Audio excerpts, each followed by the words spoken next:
Welcome. My name is Amanda, and I'm one of the children's librarians at the Thomas Crane Public Library in Quincy, Massachusetts. This video is part of our DIY program resources. For more program resources, as well as live online children's programs, ebooks, streaming movies, music, TV, and much more, please check out thomascranelibrary.org. It's Bubble Day! Okay, so we can't have our usual big bubble bash on the library front lawn. But there's no reason why you can't do some bubble science in your own home. We do recommend that this year you keep your bubbles inside, in a bathroom, in the kitchen, or in a screened-in porch. This is so that you're not spreading your breath inside those bubbles all over the neighborhood. I'm going to make some bubbles right here in the library. To do some bubble science, we're going to need some simple materials. First, you're going to need a container to hold your bubble solution. Then, you're going to need some water and some soap. We recommend the sort of dish soap that you would use to wash dishes by hand. Then you're going to need some things to blow bubbles with. I'm going to use a straw, some cotton string, and my own 2 hands. Let's get everything together and get started. Here you can see the bubble solution I made earlier today. Now, bubble solution that you make at home works better if you make it earlier in the day and let it sit. You could even make it the day before. Now, I've combined water with a whole lot of blue dish soap. And then I mixed it together very gently. You want to be very gentle about mixing your soap together. You don't want to mix it together really hard and end up with lots of suds, because then you're using up all of your soap. So you want to mix it very slowly and carefully. Then, let it sit. It's even better if you can let it sit somewhere warm and let it heat up a little bit. Bubble solution will work better warm than cold. This is about room temperature right now. Now, you can see I have a piece of cotton string. You want cotton instead of nylon or any synthetics because cotton will absorb the bubble solution better. And you can see I have a whole lot of bubble film in my cotton string.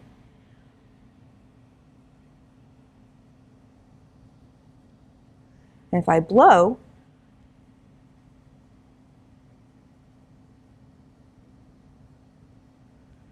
I made a bubble tunnel.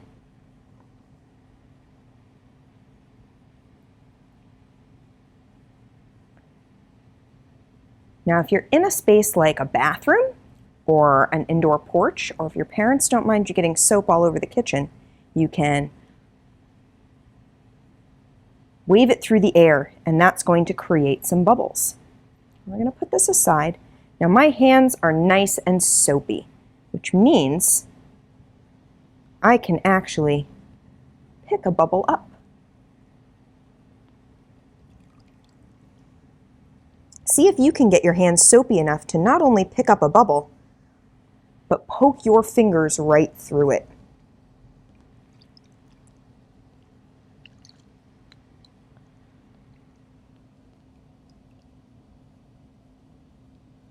Now you can see my hands can make bubbles too.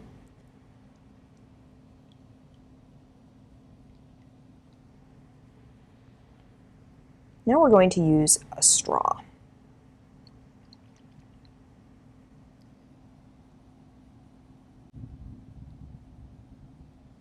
Now I've made 3 bubbles together. Now,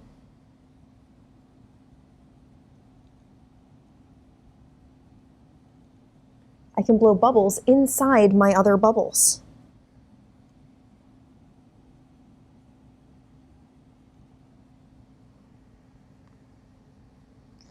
Now, when you look at your bubbles and you see where they're meeting, a bubble is a sphere. It's a big round circle all by itself. But when you put multiple bubbles together, eventually they'll join. But before they do, you can see here, we have some lines and angles. Explore shapes with your bubbles. Bubbles are a great way to play with shapes. Try blowing bubbles through something that has square holes or triangular holes. Will that make a difference in what shape the bubble is? You'll just have to see. Now let's try making a nice big bubble and see what we can do with it.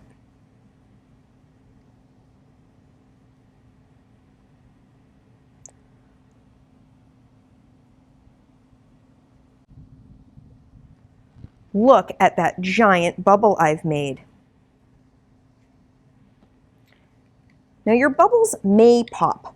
That's the nature of bubbles. That happens. If that happens, just try again. If you find that your bubbles are popping a lot, then you may not have added quite enough soap. So we're going to add a little bit more soap to our bubble solution.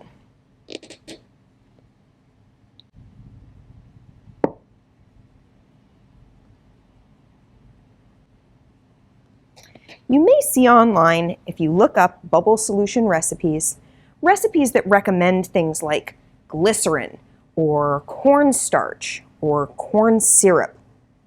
I don't recommend them. See how I'm stirring my bubble solution nice and slow?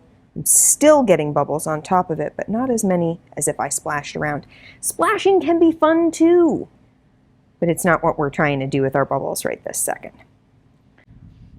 So now that I've made my bubble solution a little soapier, let's try this again. This time I'm going to double up. See, I even still have enough bubble solution on this. You can still see it. That's why cotton string is the best. Now I was saying, you're going to find bubble solution recipes online that recommend all sorts of extra things to add in. I found that they don't really make that much of a difference.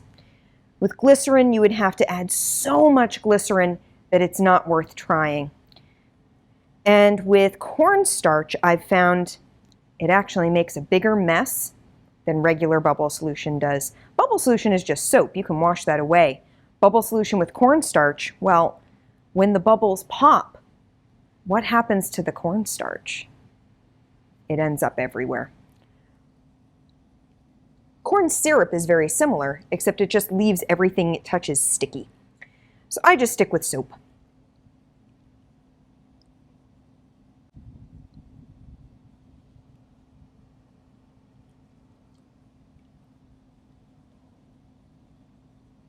There. It may take a few tries, but now I have a nice big bubble. And you'll notice that my hand is soapy enough that I can actually put it inside the bubble. So the reason we have a bubble is because soap forms a film.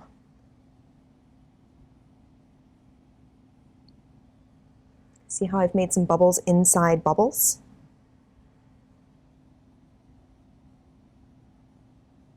And then when they touch the outside of the bubble, they either join with it and make it bigger, or they pop outside of it. This is because the outside of a bubble and the outside of this bubble are all made of the same thing, and that is soap film. And soap film wants to cling to itself.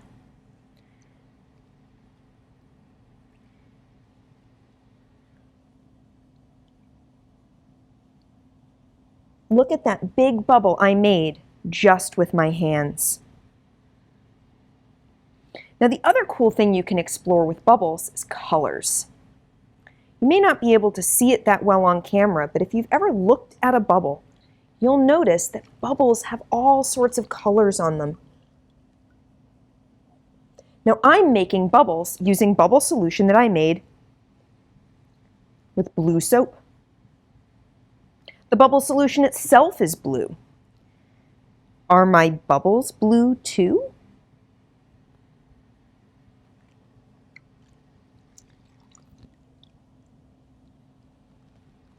Let's look at a bubble in my hand. Is that bubble blue? Or is it clear with lots of different colors on the surface? It doesn't actually matter what color you make your bubble solution out of. You could add food coloring to your bubble solution and it wouldn't change the color of the bubbles themselves. Let's try seeing if we can add some bubbles together and build some bubble buildings.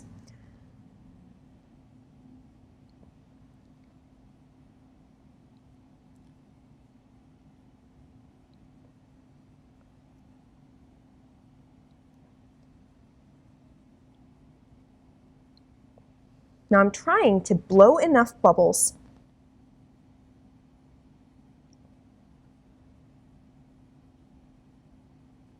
that they will link together. You can see all these cool angles and colors we're getting, but I don't want to make them so big that they end up going together all into one bubble. I want to be able to see the lines between them.